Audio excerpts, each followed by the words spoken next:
Aleluia! Gostaria de saudar essa família linda com a graça e a paz do Senhor Jesus. Amém, queridos? Se você está feliz com o Senhor, dá um glória a Deus. Se você está feliz nesse domingo da ressurreição de Jesus, dá um aleluia. Se você não cumprimentou ainda, vira para a pessoa que está ao teu lado, cumprimenta quem está ao teu redor, diga assim: boa noite, meu querido, minha querida, você está lindo. Que oportunidade maravilhosa de estarmos na presença do Senhor, meus irmãos. Somos irmãos em Cristo, estamos aqui em família. Que coisa linda. Louvado seja o nome do Senhor. Aproveita que você está cumprimentando essa pessoa e diz assim: Feliz Páscoa, meu irmão. Isso. Coisa linda, meus irmãos. A gente tem que vir para se alegrar na presença do Senhor. A gente tem que colocar aquele sorriso no rosto. A gente tem que cumprimentar os nossos irmãos. Estamos felizes. Estamos aqui enquanto tantos outros estão aí sofrendo. Enquanto os outros estão agora no hospital. Enquanto tem gente que está agora. Não pode nem enterrar porque morreu agora e está de noite. Vai ter que esperar para amanhã de manhã. Então vai passar a noite velando um corpo. Nós estamos aqui, meus irmãos, na presença do Senhor. Estamos aqui para celebrar essa Páscoa linda e maravilhosa. Você pode dar um glória a Deus por isso? Aleluia. Abre tua Bíblia aí em João capítulo 1, versículo de número 29. Estamos hoje, terceiro domingo deste mês de abril. E estamos meditando nessa série chamada Ídolos. Mas também hoje é um domingo de Páscoa, domingo de celebrarmos a ressurreição do nosso Senhor Jesus. E cremos que Deus vai ministrar sobre essas duas temáticas aos nossos corações nessa noite, amém? Quem achou o texto de João capítulo 1, versículo 29, diga amém. Se você não achou ainda, diga misericórdia. Algumas misericórdias. Que oportunidade rica, meus irmãos. Eu estou com muitas expectativas para aquilo que Deus fará nesse lugar, nessa noite, naquilo que na verdade Ele já está fazendo. Que presença maravilhosa durante esta adoração. Que momento maravilhoso de estarmos aqui adorando ao Rei dos Reis. Não sei se você prestou atenção nas letras das canções que você estava cantando, mas são orações cantadas nessa noite. Orações de louvor, honra e glória ao Senhor pelo seu sacrifício que foi feito ali na cruz do Calvário. Vamos fazer a leitura desse texto, somente o versículo 29. Diz assim a palavra do Senhor: No dia seguinte, viu João a Jesus, que vinha para ele, e disse: Eis o Cordeiro de Deus, que tira o pecado do mundo. Amém, queridos? Somente esse versículo. Quem crê no Senhor Jesus, que Ele é o Cordeiro de Deus, que tira o pecado do mundo, curva a tua cabeça, fecha teus olhos. E vamos orar nessa noite. Espírito Santo de Deus, nós te pedimos agora graça nesse lugar. Espírito Santo, nós te agradecemos, ó Pai, por tudo aquilo que o Senhor tem feito em nossas vidas. Por quem Tu és, ó Pai, nós queremos te agradecer porque o Senhor tem nos sustentado até aqui. Nós queremos te agradecer pelas Tuas misericórdias que se renovaram nessa manhã e elas são a causa de não sermos consumidos. Grande é a Tua fidelidade. Nós queremos te agradecer porque mais uma primavera o Senhor nos deu, mais uma Páscoa para nós celebrarmos o Teu nome nesse lugar. Muito obrigado, Jesus, porque tantos outros não têm mais essa oportunidade e nós estamos aqui, Senhor, podendo cultuar o Senhor e te dar toda a honra, glória que lhe é devida. E nessa noite nós te pedimos, ó Pai, fala conosco. Nós viemos com expectativas para ouvir a Tua voz. Nós queremos ouvir a Tua palavra nessa noite. Por isso traz, ó Deus, cada mente agora focada, Senhor, na Tua palavra. Traz cada mente agora, Senhor, e cada coração que estejam compenetrados, ó Deus, naquilo que Tu tens a falar. Usa a vida do Teu servo, Senhor, e retira do nosso meio toda distração. Retira do nosso meio, Senhor, todo ladrão da palavra. Tira do nosso meio, Senhor, toda opressão, mas que nesse lugar só reste aqui a Tua presença e os nossos corações quebrantados e contritos. Que nesse lugar só reste agora, Senhor, a tua doce e maravilhosa presença, que possa encher esse ambiente e que nos possa, ó Pai, transcender aqui nessa noite. Que nós possamos, ó Deus, ouvir nitidamente a tua voz. Essa é a nossa oração, no nome poderoso de Jesus. E todos dizem: meus irmãos, domingo de Páscoa, estamos aqui para louvar o nome do Senhor. Estamos aqui para dar a Ele toda honra e toda glória, porque Ele é o Cordeiro de Deus e bendito seja Ele pelo seu sacrifício.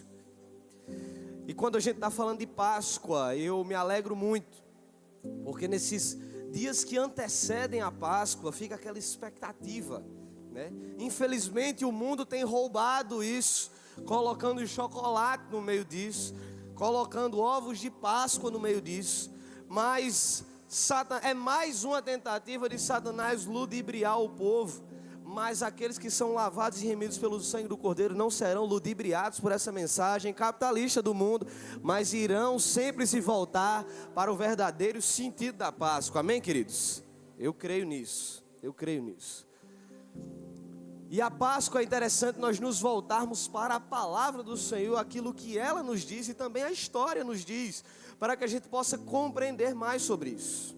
O que é a Páscoa, meus irmãos? O que é que estamos celebrando aqui hoje? João Batista, quando ele está aqui nesse episódio do Evangelho de João, João começa seu Evangelho escrevendo, falando sobre Jesus, que Ele é o Verbo que se fez carne e habitou entre nós. Começa falando sobre João Batista, e João Batista é aquele que consegue arrastar multidões para um deserto.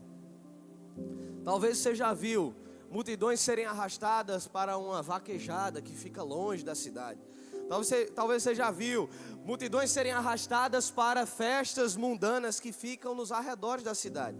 Mas alguém conseguir arrastar um povo sem banda, sem espetáculo, sem pirofagia, sem artes circenses, sem malabarismo, sem circo, sem nada, somente com a palavra do Senhor, atrair multidões para o deserto, isso é um guerreiro, meus irmãos. Não é à toa que Jesus disse que nascidos de mulher, João Batista era o maior de todos. Nascido de homem é complicado, né? Agora o irmão falhou aqui. Mas arrastar uma multidão para longe durante um dia é fácil. Agora você carregar uma mensagem e carregar uma multidão para o deserto por 2 dias ou mais seguidos, isso aí, meu irmão, é mais do que milagre. E João Batista, nesse texto aqui, antes do versículo 29, ele estava pregando e as pessoas estavam tão impactadas com a mensagem. Ele era o último profeta ali que tinha sido levantado depois de um tempo de silêncio das Escrituras. Deus tinha parado de falar através dos profetas. Ele é o último profeta levantado. Então as pessoas estão ali com expectativa para ouvir aquilo que Deus tem a falar. E João Batista não alisava, não ficava com palavras bonitas. E ele pregava a palavra do Senhor, pregava o arrependimento. E no dia anterior as pessoas estavam perguntando: ei, quer dizer que você é o Messias? Confundindo ele. Quer dizer que você é o Cristo? Ele: não. Há de vir aquele que é maior do que eu. Eu não sou digno nem de desatar as correias das suas sandálias. Eu estou batizando com água, mas há de vir aquele que vai batizar com o Espírito Santo e com fogo. Eu não sou ninguém perto dele, não. Isso foi um dia antes. No outro dia, como está começando o versículo 29, que está aí na sua Bíblia, está dizendo a primeira palavra: no dia seguinte. Então no dia seguinte que João Batista tinha dito isso, Jesus aparece. Ele está lá no deserto de novo, no Rio Jordão, batizando pessoas e pregando o arrependimento. E Jesus aparece para ser batizado. Meus irmãos, eu fico imaginando essa cena porque ela foi apoteótica. Ela foi extraordinária. Jesus está vindo em meio ao deserto com seus 12 meninos junto dele. E está vindo ali só aquele punhadozinho de gente no meio de uma multidão, entrando no rio. E João olha para ele e, direcionado pelo Espírito Santo, ele faz uma das maiores declarações de toda a história bíblica. Ele olha para Jesus, ele aponta e diz: eis o Cordeiro de Deus que tira o pecado do mundo. Eis aí, é sobre ele que eu estava falando ontem, era sobre ele que eu estava dizendo: eu não sou digno nem de desatar as sandálias dele. Eu estou batizando com água, mas é ele que vai batizar com o Espírito Santo e com fogo. É sobre ele que eu estou anunciando. Mas essa expressão que João Batista fala, ela é muito interessante, meus irmãos, porque ela nos pega aqui. Eis o Cordeiro de Deus que tira o pecado do mundo. Para a gente entender a Páscoa, nós precisamos entender sobre isso. Para entender a Páscoa, nós precisamos voltar à origem dessa palavra. Por que João Batista disse isso? Por que João Batista falou isso? A Páscoa, meus irmãos, está na Bíblia. A Páscoa, ela foi levantada pelo próprio Deus. Deus mandou celebrar a Páscoa. Celebrem a Páscoa. No Antigo Testamento, Deus manda fazer isso. É para festejar mesmo. Eram 7 dias de festa. Eram 7 dias de alegria, festejando. Mas no meio dessa festa tinha componentes específicos. Tinha um ritual. Peguem um pão sem fermento, pão asmo, junte com ervas amargas e comam. Meus irmãos, você comer um pão sem fermento, duro, seco, é aquela tortilha velha que você bate assim e quebra. Aquilo ali não tem sabor, não é macio na boca. Negócio é ruim. E com ervas amargas, pior ainda. Não é uma comida que a gente come no dia a dia. Não era um negócio que de vez em quando você comia. Não, era somente na Páscoa. Aquele ritual, pão asmo com ervas amargas. Para você comer aquele negócio ruim e se lembrar de quê? A Páscoa judaica, ela foi levantada para que o povo se lembrasse do livramento de morte que os seus ancestrais tinham recebido lá no Egito. Lá na 10ª praga, o povo foi liberto do governo de Faraó. O povo foi liberto da morte, do anjo da morte. E para celebrar aquele dia, aquele livramento, Deus disse: celebre a Páscoa. Então Deus estava se utilizando de um gatilho mental. Não sei se você já ouviu essa expressão, gatilho mental. Tem gente que usa isso até no Enem para estudar. Os vestibulandos aí, concurseiros, usam isso. Você está estudando ali e precisa decorar aquelas fórmulas matemáticas. Aí você começa a pegar um cheiro específico. Você começa a pegar uma essência, vamos lá, um limão. Aí você pega um limão, começa a cheirar e você fica estudando aquelas fórmulas, olhando aquelas fórmulas e decorando aquelas fórmulas. Aí quando você chega no dia da prova, você tira um limão do bolso e você dá uma cheiradinha no limão. Porque isso é um gatilho mental que pode despertar o teu cérebro para o dia que você estava cheirando o limão enquanto você estudava, olhando aquelas fórmulas, você se lembrar. Eu não estou mentindo não, isso é verdade, viu? Tem gente que usa isso. São táticas. Pessoas que entendem aí sobre o cérebro fazem isso. E Deus estava usando isso com o povo. Comam pão com ervas amargas, para vocês se lembrarem disso. Então essa é a Páscoa do Antigo Testamento, meus irmãos. Mas a Páscoa, ela foi ressignificada com a vinda de Jesus. Porque quando João Batista declara: eis aí o Cordeiro de Deus que tira o pecado do mundo, a gente está vendo o ápice do Evangelho se cumprindo. Eis aí a solução para os nossos problemas. Mas por que a solução agora? E antes? Então o que é que estava acontecendo antes de Jesus vir? Antes de Jesus vir, o que acontecia era a expiação.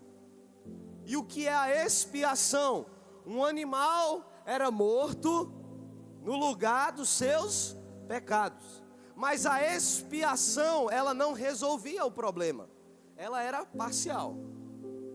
Então uma vez por ano você pegava um cordeiro, uma ovelha, um animal, com 1 ano de idade, sem ruga, sem mancha, sem mácula, sem defeito nenhum. Você pegava esse animal, você cevava ele, você entregava para o sacerdote e ele ia sacrificar por causa dos seus pecados, dos seus e da sua casa, da sua família. Só servia para vocês, uma vez por ano. Mas agora, com a vinda desse cordeiro, algo está mudando, meus irmãos. Mas por que se matavam animais? Quando foi que começou isso? O próprio Deus começou isso lá no Éden. Deus começa isso lá no Éden.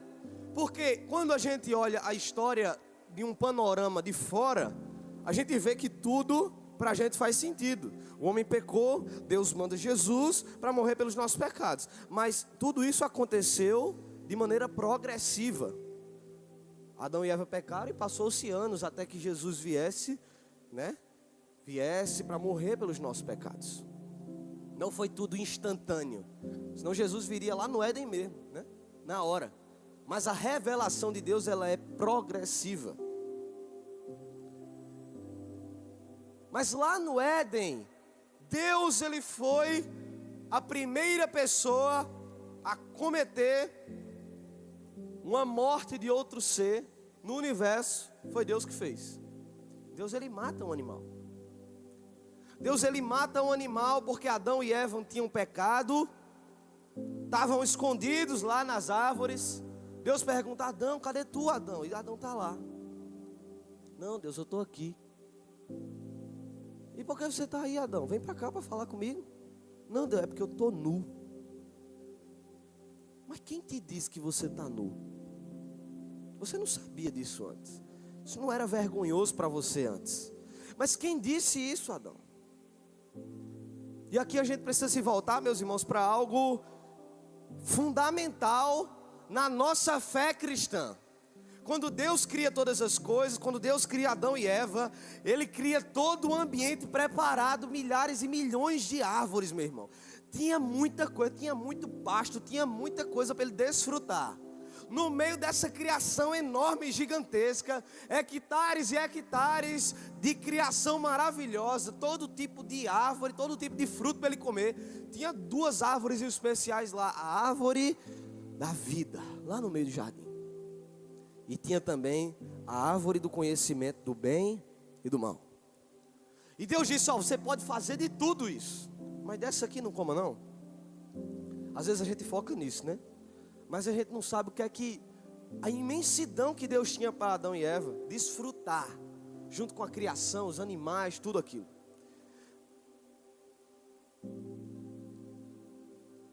A serpente vem, ludibria Eva. E ludibria, meus irmãos, de uma maneira muito específica. Porque ele é o enganador. Ele pega a árvore do conhecimento do bem e do mal e diz: se você comer, você vai ser igual a Deus. Ele só mostra a fatia aparentemente boa. Ele não mostra a consequência daquilo.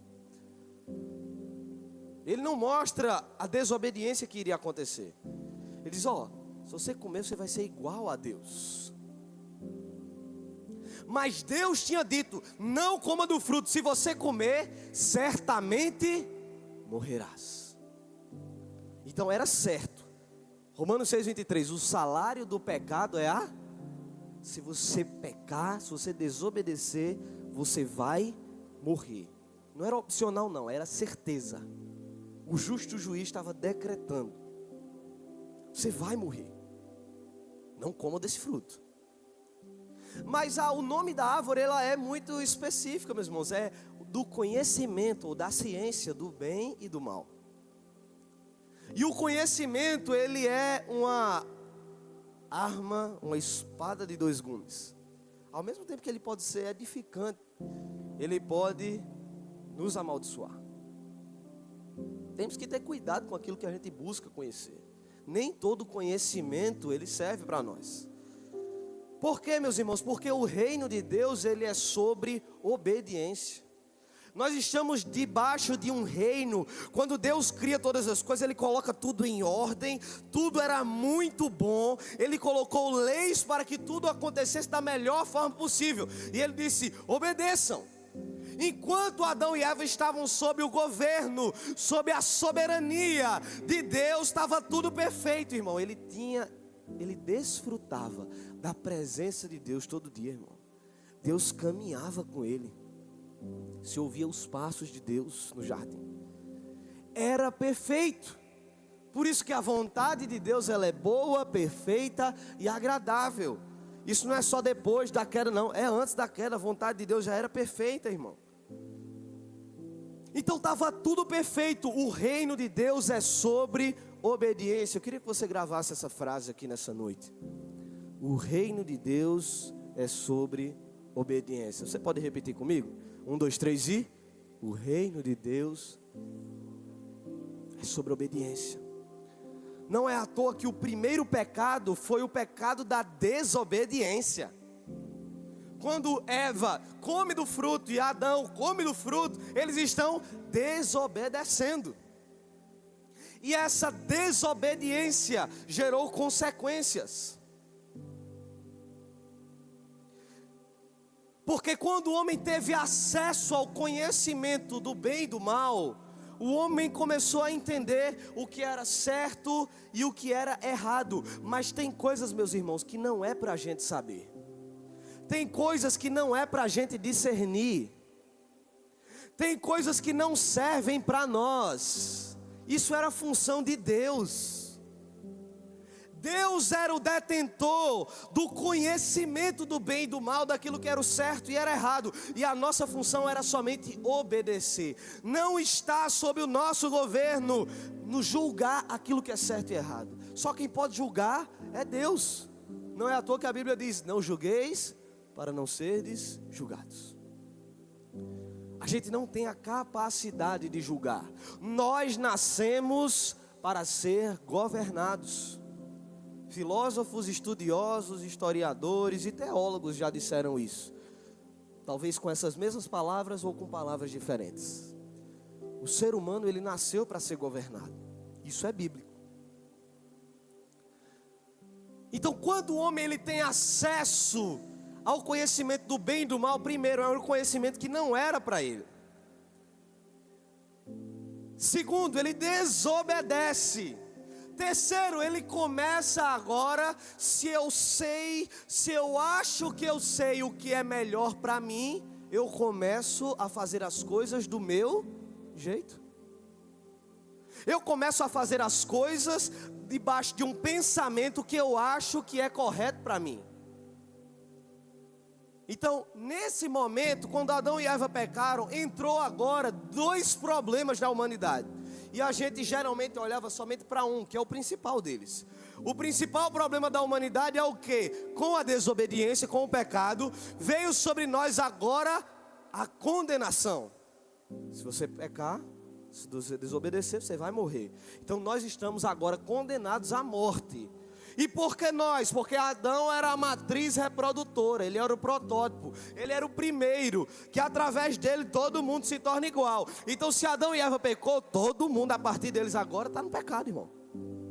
Era uma matriz. Se a matriz começa errada, tudo que está embaixo vai errado também. Se eu tivesse no lugar de Adão, eu faria diferente. Não, irmão, Adão representa todos nós, a gente faria a mesma coisa. Então agora entenda junto comigo. A gente tem um problema que o homem está condenado ao inferno agora. E o segundo problema que eu gostaria de destacar nessa noite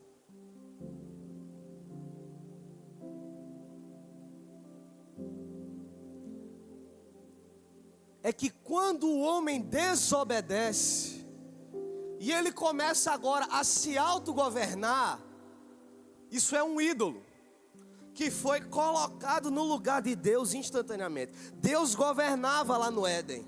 Quando Adão e Eva pecam, eles estão dizendo para Deus: Deus, eu não quero teu governo, eu sei o que é melhor para mim, então sai daí.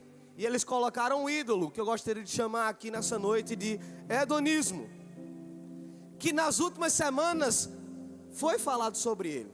E todos os outros ídolos estão debaixo desse macro ídolo chamado hedonismo.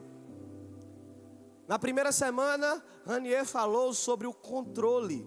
Pessoas que têm o controle da vida como um ídolo, querem ter o controle, querem fazer as coisas do seu.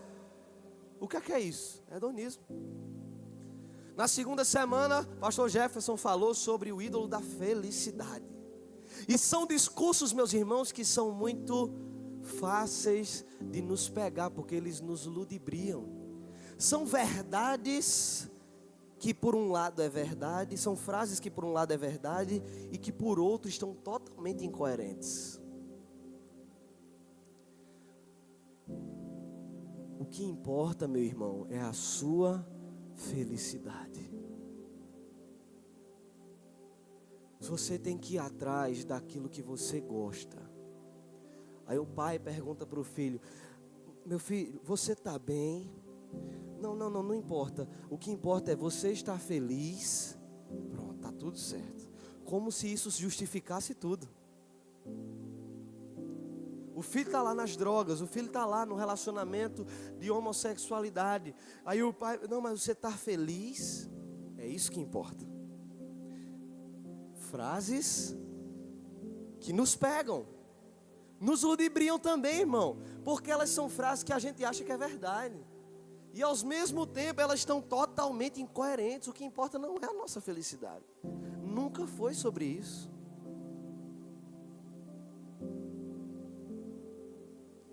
O que importa é que você está bem. Você rala.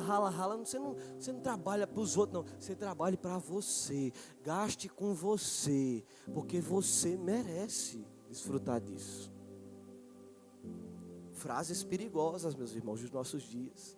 Frases que estão debaixo de uma influência hedonista. E o que é hedonismo? É a busca pelo próprio bem-estar. É a busca pelo próprio prazer. Então, quando o homem fez isso, ele estava buscando o quê? Eu quero ser igual a Deus. Eu quero esse poder também. Ele não confiou que Deus poderia supri-lo. E ele buscou em si mesmo a resolução dos seus problemas. Se você está me entendendo, diga amém. Isso é fundamental para que a gente entenda sobre a Páscoa, meus irmãos. Porque quando o homem está lá todo errado, Deus traça um plano maravilhoso para resgatar o homem. E o início desse plano foi: animais eram mortos. Pega um animal, Deus matou o animal e fez vestes através da pele do animal para Adão e Eva. Deus foi o primeiro a matar e Deus foi o primeiro costureiro da história. Estilista, fez a roupa, colocou, pronto, sigam. E a partir daí, sempre foi pego agora animais para resolver o problema. Lá no Egito, pega aí um cordeiro de 1 ano de idade, sem defeito, sem mácula, sem ruga, sem nada. Vamos lá, pega ele, pega o sangue dele, passa nos umbrais das portas. Quando o anjo da morte vier, que ele vê o sangue, ele não vai entrar. Mas se ele não vê o sangue, ele vai entrar e vai matar o primogênito. Cordeiro. O cordeiro no Egito apontava para quem, meus irmãos? Profeticamente estava apontando para Jesus. Ele é aquele que dá o livramento da morte. Então a Páscoa judaica, para os judeus, ela ainda é celebrada dessa forma. Eles estão comendo pães nesses dias, ervas amargas, e se lembrando do sacrifício do cordeiro lá no Egito e o livramento de morte que Deus deu ao povo do Egito.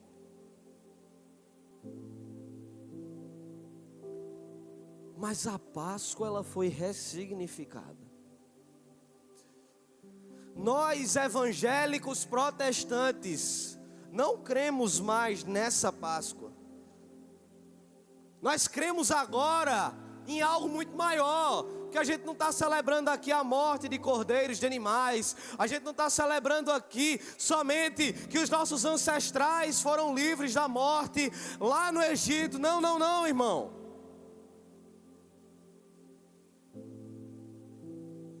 gente está celebrando algo muito maior. Porque quando lá no Éden um ser humano pecou, era um ser humano que tinha que morrer. Por isso que o sacrifício de um animal não valia, não resolvia o problema. Tinha que vir um ser humano, mas um ser humano sem pecado. E onde é que existe na face da terra um ser humano sem pecado? Procura aí. Tem não. Não, mas se eu quiser morrer, não serve. Se Max, que é um excelente pai, tivesse aqui agora, e Deus estivesse aqui em pessoa para fazer o julgamento de Anne pecadora, vai morrer agora por causa do seu pecado. E na hora de descer aqui a espada no cangote de Anne, Max iria, como um pai lindo que ele é, maravilhoso, belo, que já tem uma dona, Carla está ali do lado dele. Não olhem para ele. Como um pai maravilhoso, ele diria: não faz isso, me mata no lugar. Faria ou não faria? Se eu perguntasse a qualquer outro pai aqui, faria ou não faria pelo seu filho, irmão? Você faria. Mas aí Deus iria dizer, meu irmão, nessa ilustração: não, o seu sacrifício não vale para ela. É ela que tem que morrer. Porque você, Max, já tem os seus pecados. Então você tem que morrer pelos seus. A sua morte não vale para ela. Está todo mundo entendendo aqui a ideia, amém? Então, por mais nobre e herói que você seja, meu irmão, você não pode morrer por outra pessoa, pelo seu filho, pela sua esposa, por ninguém da sua casa, pela sua mãe, pelo seu pai, por mais que você os ame. Você vai pagar pelos seus pecados. Então tem que vir um sem pecado. Procura aí, irmão. Vai nascer em que família? É em berço de ouro? É na pobreza? Procura aí quem é que vem sem pecado. Não tem lugar nenhum. Não foi assim, meus irmãos. Mas eu imagino que se uma pergunta estivesse ecoando lá nos céus, novamente dizendo: não foi assim. Se o pai perguntasse: e aí, quem vai resolver o problema deles? Quem vai lá descer como homem? Quem vai lá descer como um ser humano? Acho que prontamente, como um filho muito obediente e prestativo, Jesus: eu vou. Não foi assim, tá? Mas eu fico imaginando que seria assim. Jesus prontamente decide vir. Por isso que ele teve que vir. Eis o Cordeiro de Deus. Ele teve que vir como um ser humano. Se humilhou, meus irmãos. Ele tinha uma glória majestosa. Ele desceu, ele abriu mão de tudo isso. Veio semelhante a um homem. Ele continuava sendo Deus, mas agora ele era um homem. Ele era um ser humano. E ele veio sem pecado, imaculado, limpo, sem defeito. Não era sobre o exterior, meu irmão. Era aquele coração, era o único coração que podia morrer por alguém. Ele não morreu pelos pecados dele, ele morreu pelos nossos pecados. Ele vem, vive nessa terra e sofre agora a morte que era para ser nossa. De maneira vicária, de maneira substitutiva, ele morre no nosso lugar. Ele agora, o sacrifício dele sim vale para nós. Mas o sacrifício dele não é como um cordeiro, um animal que só valia para a sua família. Sabe por quê, meu irmão? Porque se fosse assim, naquele dia no Jordão, nós teríamos a maior chacina das escrituras. Porque todo mundo que está ali iria se matar para pegar Jesus e matar Jesus pela sua família. Não, mas João Batista diz: eis aí o Cordeiro de Deus que tira o pecado do mundo. Ele não tira só o pecado seu, Ele não só tira o pecado da sua família, Ele tira o pecado de toda a humanidade. Por isso que nas Escrituras dizem que Ele quer que todos cheguem ao arrependimento, que a morte dele não foi em vão, meu irmão. Ele quer que essa mensagem alcance o coração de todos. Precisava nem ser pentecostal para dar um aleluia agora. A gente como batista mesmo conseguia. A gente consegue dar um aleluia, amém? Aleluia. Porque Ele é o Cordeiro de Deus. Nós não estamos celebrando a Páscoa judaica, não. Ela foi ressignificada com a vinda de Jesus, meu irmão. Porque Ele agora resolveu o problema. A gente não precisa ficar matando cordeiros. A gente não precisa mais fazer isso, não. O sacrifício dele vale para todos nós. Foi decisivo, é de uma vez só, substitutivo, finalizado na cruz do Calvário. Ele disse: tetelestai, está consumado. Todo escrito de dívida que estava sobre você, todo tratado de condenação do inferno que estava sobre a tua vida, Ele rasgou lá na cruz do Calvário. Eu tenho certeza que o sorriso de Jesus era mais lindo, mas esse negão que entrou aqui como Jesus tentou e representou muito bem a figura dele. Eu amo esse negão, ele tem uma cor maravilhosa, sorriso lindo. Estava aqui representando. Mas o rosto de Jesus tinha ainda mais amor do que tinha no rosto de João Pedro. O sorriso de Jesus tinha mais brilho do que esse, meu irmão. Porque é interessante a gente falar sobre isso, meus irmãos, porque o primeiro pecado foi a desobediência. E Jesus fez questão de remediar nos mínimos detalhes. Porque através do pecado que entrou por um homem, a salvação também entrou pelo outro homem, o segundo Adão. O primeiro Adão pecou e desobedeceu, mas o segundo Adão, Jesus Cristo de Nazaré, ele obedeceu, e obedeceu até a morte de cruz. Meus irmãos, ele até disse para o Pai: Pai, se possível, afasta de mim esse cálice, está pesado. Mas o que é que ele disse depois disso? As pessoas só falam sobre isso. Se possível, afasta de mim esse cálice. Ei. Mas que seja feita não a minha vontade, mas a tua vontade. Porque o reino de Deus é sobre obediência. Foi na desobediência que Adão caiu, foi a obediência que Jesus consertou. Jesus faz questão de remediar no mesmo pecado. Ele costura perfeitamente para que não tenha agora mais erro. Era esse o problema, está resolvido. Nós, como evangélicos protestantes, essa sim é a verdadeira Páscoa que nós celebramos agora, porque ela foi ressignificada. Nós não celebramos mais a Páscoa judaica. Lá o livramento de morte do Egito, não. Da mesma forma que a Páscoa ela era um memorial para se lembrar do livramento de morte lá no Egito, a Páscoa dos nossos dias, ela foi ressignificada e ela também é um memorial para nos lembrar de quê? Do livramento do primeiro e grande problema da humanidade, a condenação do inferno, que nós somos livres.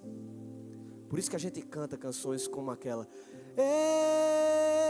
eu sou livre. Vamos juntos. Eu sou livre, nada além do sangue, nada além do sangue. Porque foi o sangue derramado na cruz do Calvário que te deu vida. Então a verdadeira Páscoa que nós lembramos e celebramos não é a judaica, não é o pão asmo com ervas amargas, mas ela se torna para nós, evangélicos, a ceia do Senhor, ou Santa Ceia, como você queira chamar. E ela é um memorial da morte de Jesus por nós na cruz do Calvário, que nos livra da condenação do inferno. Mas nós, evangélicos e batistas, nós não celebramos apenas a morte de Jesus.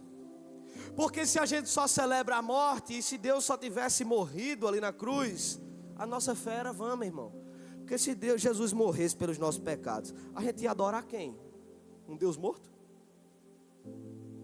Por isso que ele teve que morrer, mas ele venceu a morte. Ei, meu irmão, que coisa linda. Ele desce lá nas profundezas do inferno. Ele olha a morte nos olhos e ele diz: ei, eu vou vencer você. Ele vence a morte. Ele traz a chave da vida e da morte em suas mãos. E agora ele ressuscitou ao terceiro dia. Então estamos hoje no domingo de Páscoa, celebrando não só a morte do Cordeiro na cruz do Calvário, mas a ressurreição desse Cordeiro ao terceiro dia, por mim e por você. É isso que nós estamos celebrando aqui. Então daqui a pouquinho a gente vai tomar a ceia do Senhor, e você vai tomar nessa perspectiva, irmão. Por isso que alguém, quando se converte, se quando nós pecamos, se quando Adão pecou, o hedonismo entrou no nosso coração, e nós agora queremos nos autogovernar, nós queremos e achamos que sabemos que o que é o melhor para a nossa vida, nós queremos fazer as coisas do nosso jeito. Está na Bíblia também, irmão. Juízes 17 vai dizer que naqueles dias o povo de Israel não tinha rei, e as pessoas faziam o que achavam que era certo aos seus próprios olhos. Está lá na Bíblia. Quando não tem rei, o povo se perde. Porque naquela época, o rei que era bom, que governava segundo a palavra do Senhor, o povo prosperava. Está lá em Provérbios. Quando um justo governa, o povo se alegra. Mas quando o ímpio ou o perverso, dependendo da tradução, governa, o povo geme. O povo sofre. E tem gente que ainda está achando que é esquerda e direita que vai melhorar o Brasil.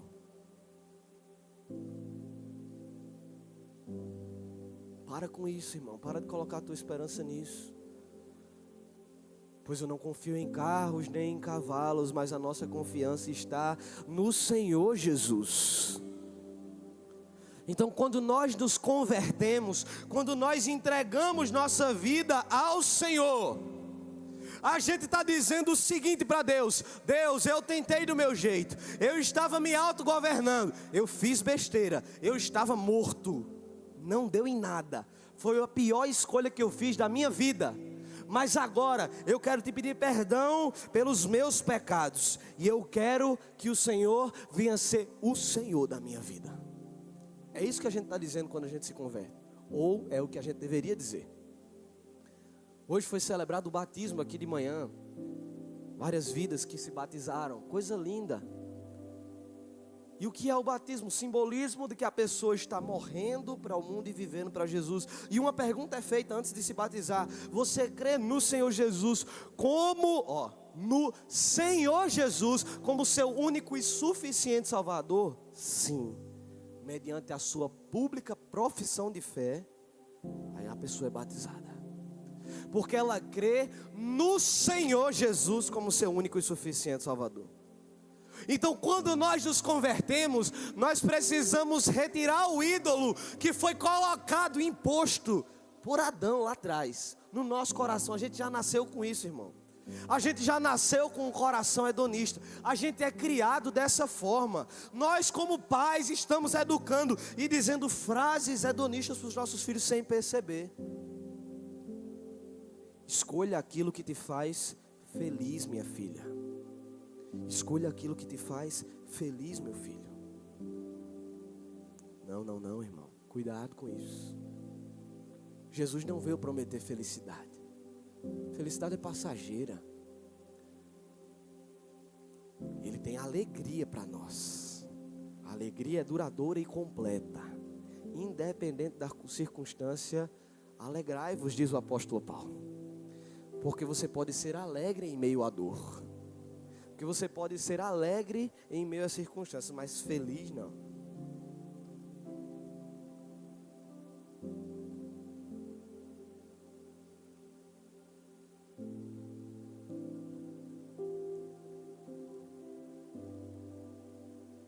Não se governe. Não vai dar certo.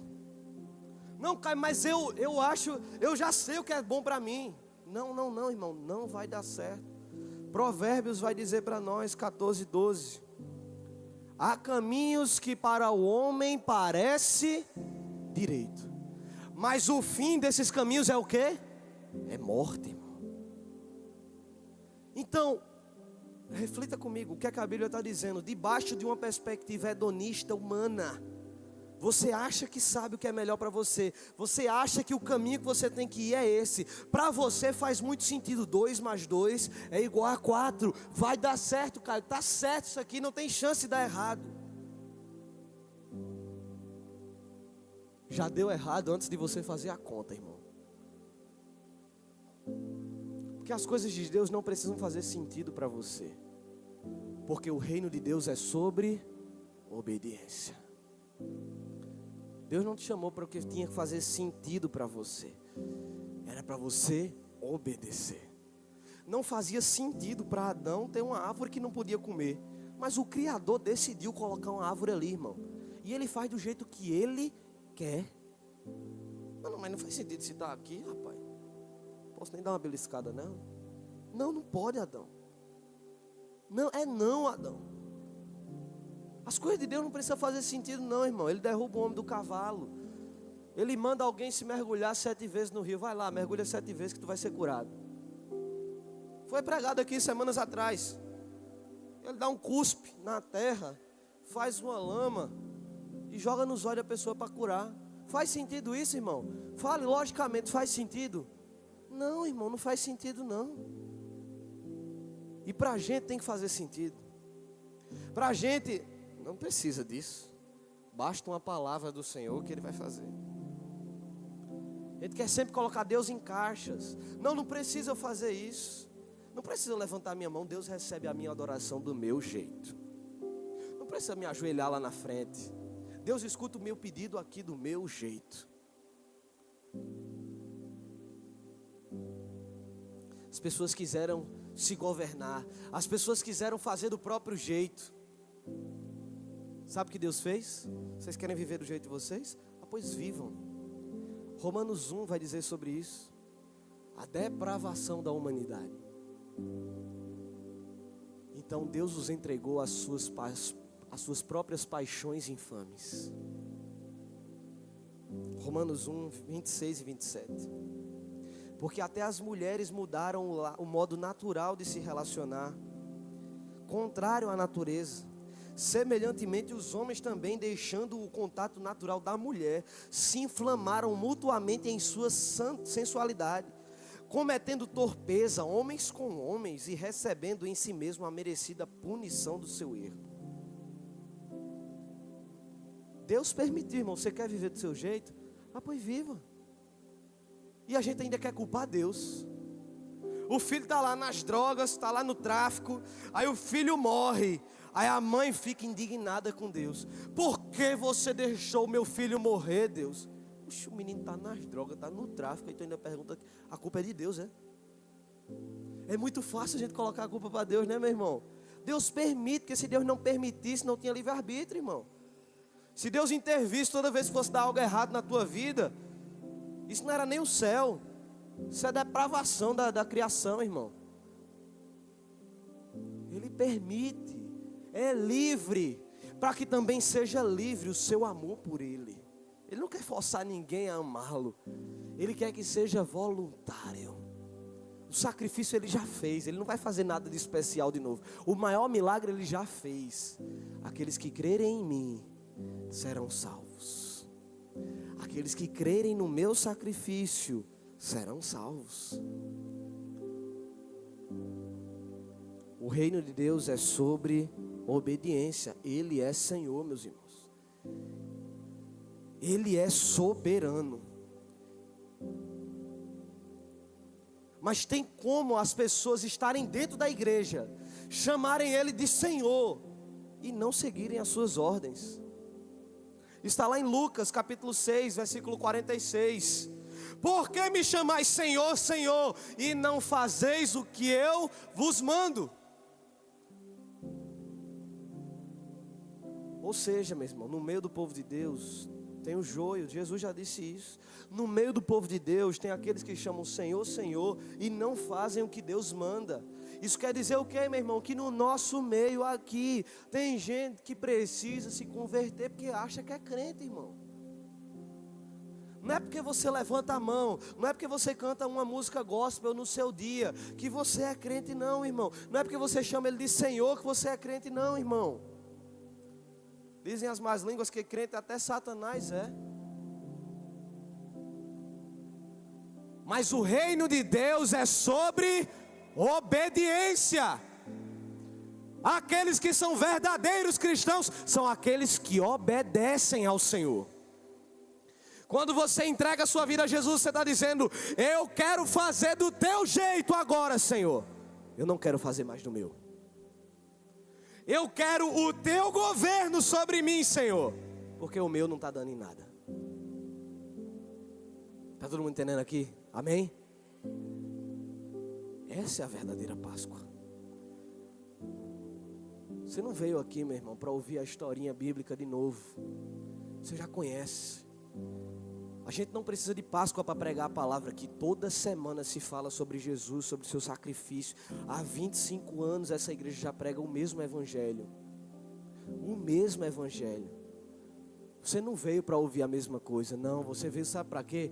Para tirar esse ídolo hedonista do meu e do seu coração. E a gente reconhecer Jesus como Senhor. Arranca, eu não quero mais fazer do meu jeito. Eu quero fazer do teu jeito, Senhor.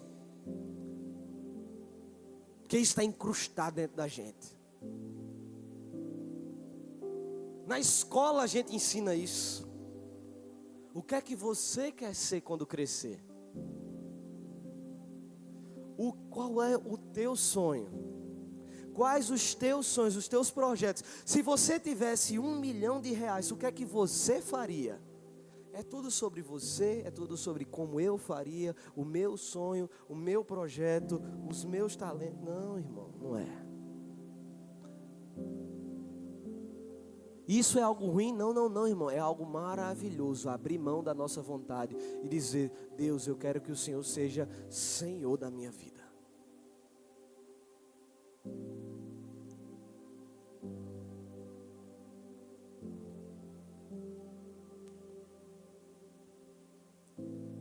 Paulo, quando está diante de um cenário politeísta, terrível, centenas de ídolos, ele vai falar sobre Jesus. Ele vai dizer: esse Jesus, ele é a imagem do Deus invisível, o primogênito de toda a criação, pois nele foram criadas todas as coisas, nos céus e na terra, as visíveis e as invisíveis, sejam tronos ou soberanias, poderes ou autoridades, todas as coisas foram criadas por ele e para ele. Ele é antes de todas as coisas e nele tudo subsiste. Preste atenção nisso, meus irmãos. Ele é a cabeça do corpo, que é a igreja. Ele é o início e o primogênito dentre os mortos, para que em tudo, eu repito, para que em tudo tenha a supremacia. Você perdeu uma linda oportunidade de virar um batista avivado agora e de dar um glória a Deus. Sabe para que Jesus fez tudo isso, irmão? Sabe para que Jesus fez tudo isso? Para que Ele tenha a supremacia. Sabe para que Ele fez tudo isso? Para que Ele seja soberano e governe. Sabe para que Ele fez tudo isso? Para voltar para o trono da sua vida, que antes foi perdido por causa lá de Adão e Eva, e foi retirado e substituído para um trono do seu próprio eu, um trono hedonista. Então Jesus, Ele fez tudo isso em obediência ao Pai, para que em tudo Ele tenha supremacia, porque Ele não divide a glória dEle com ninguém, Ele não abre mão disso. Ele fez tudo isso para que Ele governe, porque o reino dEle é sobre obediência. Ele não quer filhos desobedientes. Ele não quer gente que fique cantando, não. Ele não quer gente que faz uma postagem dizendo: Ele vive, ou Jesus vive, e está achando que está abalando. Não, irmão, isso não é Páscoa não, velho. Desculpa, falei que nem culto de juventude agora.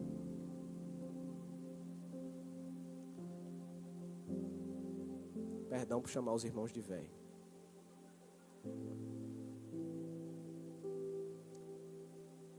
Ele não, não é sobre isso não. O reino dele é sobre obediência.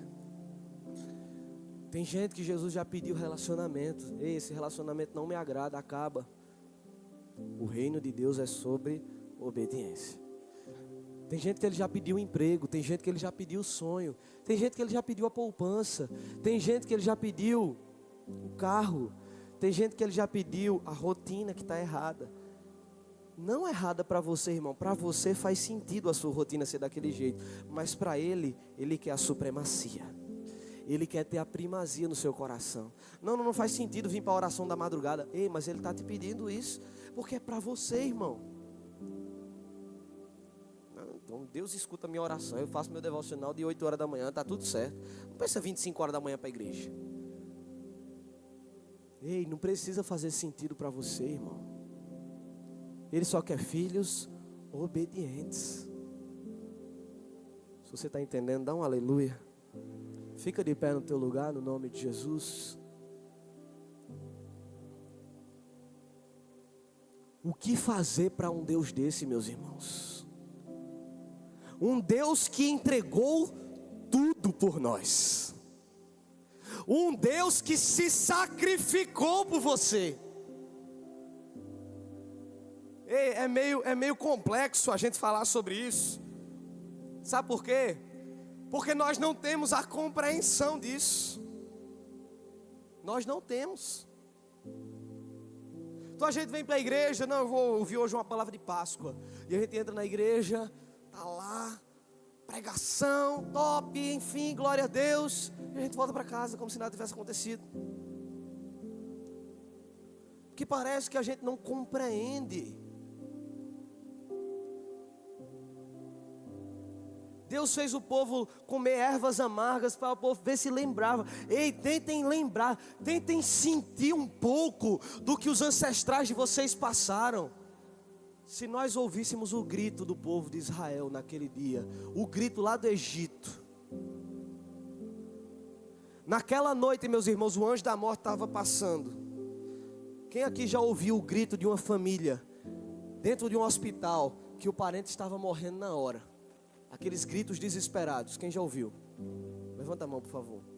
Uma parte da igreja. Você já ouviu o grito de alguém assim que está desesperado lá no enterro de alguém? Pronto. Agora imagina aquilo multiplicado por cada casa de Mangabeira agora.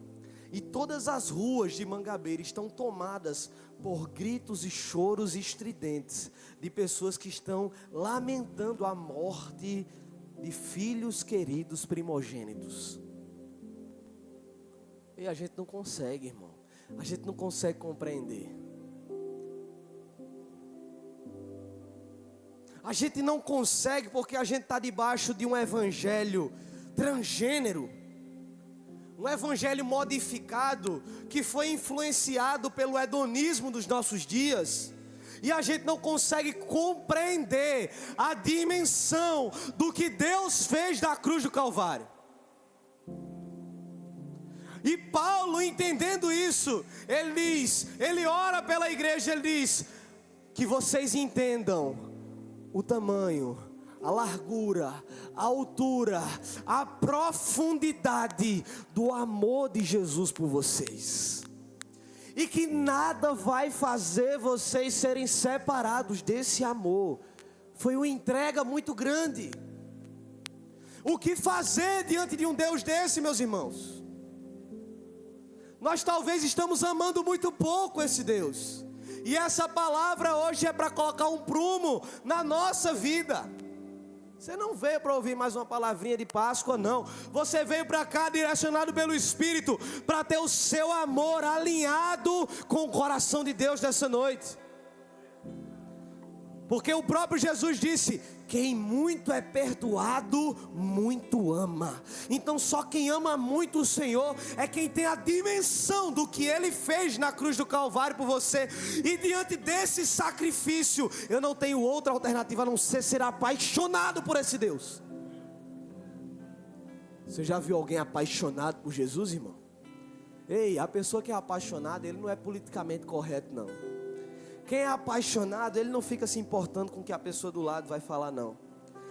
Quem é apaixonado não fica preocupado em falar um aleluia, um glória a Deus, porque o irmão do lado vai achar que está querendo aparecer. Quem é apaixonado não se preocupa com isso, não. Ei, quem é apaixonado, para uma mulher ou para um homem, casar com uma pessoa apaixonada é maravilhoso, não é? Tiveram alguns poucos casais que aproveitaram a oportunidade e se olharam agora. Alguns perderam a oportunidade. Dá aquela olhada assim. Casar com alguém apaixonado é muito massa. Essa semana eu estava com 2 adolescentes dentro do carro. 2 adolescentes apaixonados. Não tem nem varou ainda. E os cabas dizendo: daqui a 4 anos eu vou casar, Caio. Eu: aí tá certo, pai. Tem que ser assim mesmo. Mas não tem nada não, cara. Não tem nada não. Case, irmão. Porque casar apaixonado é massa demais, irmão. Você é apaixonado, um homem de Deus, e um homem apaixonado, uma mulher, ela nunca vai passar fome. Porque ele é apaixonado, ele faz loucuras de amor, como se diz, né? Como dizem os poetas. Ei, quando é que foi que você fez a última loucura de amor por Jesus? Será que seu amor está meio que politicamente correto? Obedecendo às regras da sociedade? Quando é que você fez loucuras por esse Jesus, irmão? Não, cara, não precisa não. Sabe quem também disse que não precisava? Os fariseus diante de uma mulher apaixonada por Jesus, que se lançou aos pés dele, quebrou o vaso mais precioso com o perfume mais caro que existia, derramou sobre a cabeça, sobre os pés, sobre o corpo de Jesus. Começa a chorar e começa a enxugar os seus pés com seus cabelos. Apaixonada. Aí o fariseu que está do lado, o politicamente correto, o irmão que fica só no culto, que vem para a igreja, beleza, mas fica lá só olhando. Que absurdo, não precisa disso. Está querendo aparecer a mulher. Começaram a escarnecer da mulher. Ei, quem a gente seria naquele dia, irmão? Será que você seria a mulher ou você seria o fariseu? Quando vê alguém aqui no altar prostrado, o que é que você fica aí no seu lugar? O que é que você fica pensando? Precisa ir lá na frente, Deus escuta a minha oração daqui. E irmão, essa Páscoa chegou para mudar a nossa vida nessa noite. Essa Páscoa nos chegou para nos aproximar de Jesus. Essa Páscoa chegou para que você seja mais apaixonado por Ele. Essa Páscoa chegou, meu irmão, para mudar a tua rotina, as tuas atitudes. Porque alguém apaixonado é bom demais. Apaixonado.